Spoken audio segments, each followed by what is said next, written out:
Following on from the previous video, we were trying to work out this purple area, and we got to a stage where this purple area is given by this.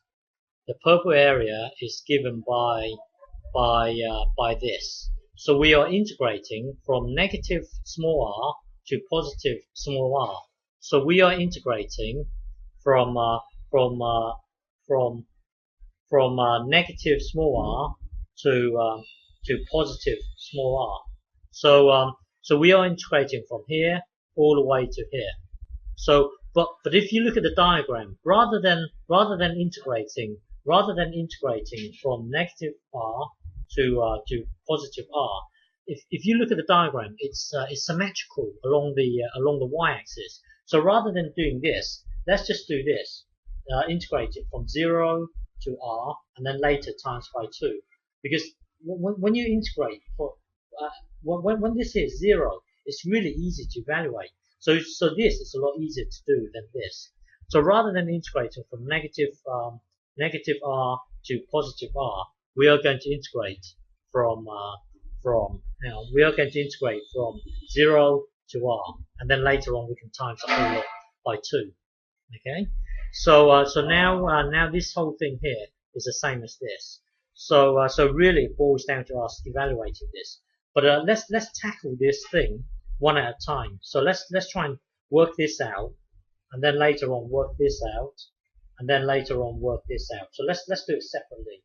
Okay, so let's tackle this one first.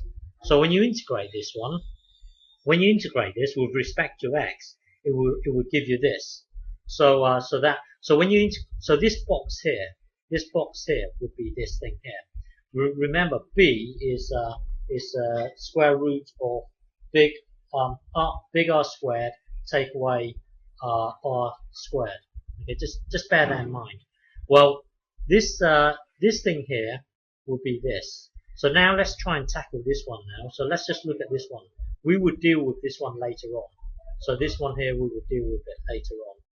So for the time being, let's try and tackle this one here. So this one here. So we are trying to integrate this. So this is exactly the same as this. So now it's just a matter of integrating this. So integrate this. Set up your right angle in such a way that this will be true. Well, if you make the hypotenuse to be r, the opposite to be x, then the adjacent must be this. So from your triangle, you can obtain this. So sine would be this. So that would be x over r, x over r. So differentiate it. So dx equals this thing here. And then if you look at the diagram, cos would be this. So cos theta would be adjacent over hypotenuse, adjacent over hypotenuse, and then this complicated thing here, blah blah blah. We've done this many times, so we can put this into here, and then the dx. This is dx here. The dx we can put this thing into here. So this whole thing here will then become this. So tidy this up. It will then become this. And then to integrate cos squared, we would use this. So now simplify this. So cancel these two out, and then it will become this, and then blah blah blah. We've done this many times. Integrate it. It will then give you this. So now, oh, by the way, something I forgot to mention. Here we are integrating with respect to dx. This is a definite integral. By right, we should make the adjustment here, because now we are in the d theta realm. So by right, we should make the adjustment here. But for the time being, let's just leave everything as it is.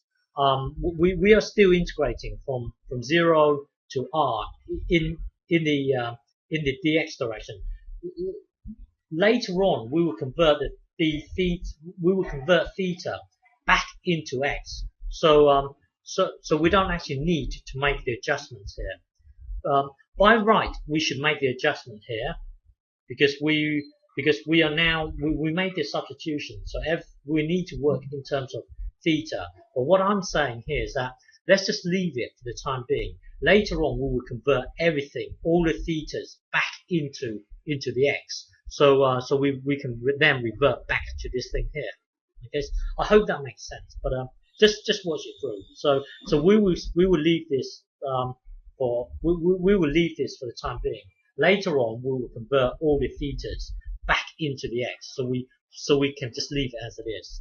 Okay, so anyway, we're trying to integrate this. That will then take us to this, and then blah blah blah.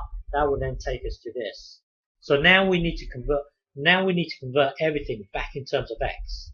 So converting everything back in terms of x, we need to resolve this. So put this into here, and again we've done this many times before, and then this, yeah. So this whole thing here will then become this, and then we still need to get rid of the theta. We still need to get rid of the theta. Still need to get rid of the theta. So revert back to our diagram. So from our diagram, we can obtain, well, from our diagram, sine theta will be x over r. Sine theta is x over r, and then from this we can obtain this. From this we can inverse sine equally to both sides. So that will then give us this inverse sine x over r. So now we can put this into here, and then this thing here, sine and cos theta. Well, cos theta is this thing here, so we can put this into the cos theta. Sine theta is this thing here, so we can put this into here. So this whole thing here will then become this. Will then become this. Yeah, will then become that. So earlier we were trying to work out the area. The whole area is given by this thing here, and then I said let's tackle this thing one step at a time by integrating it separately. So we've done this, and now this thing here is this bit here, is this block here, and then this thing here is exactly the same as this. The only difference is that this is capital R and this is small r. So we can really make use of this, but then change everything to capital R. Okay, so we've done this. We've done this. Now we need to do this. So this whole thing here will then become this.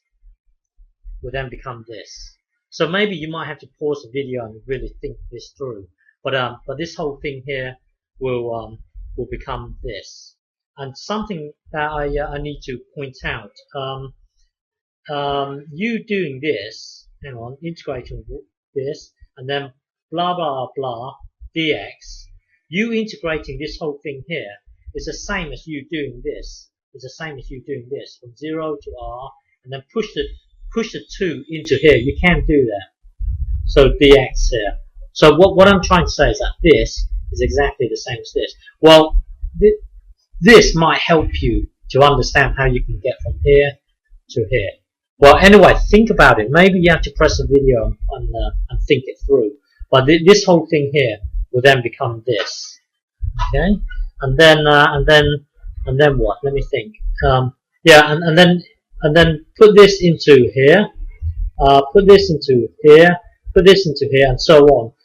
This whole thing here will then become this. Again, think it through. Maybe you might have to press pause, and then overall, this thing here will then become this. So this here is our final answer. In the next video, I will show you a much easier and quicker way of doing this. All that's required is high school trigonometry. It's much easier, but I will show you in the next video. Okay.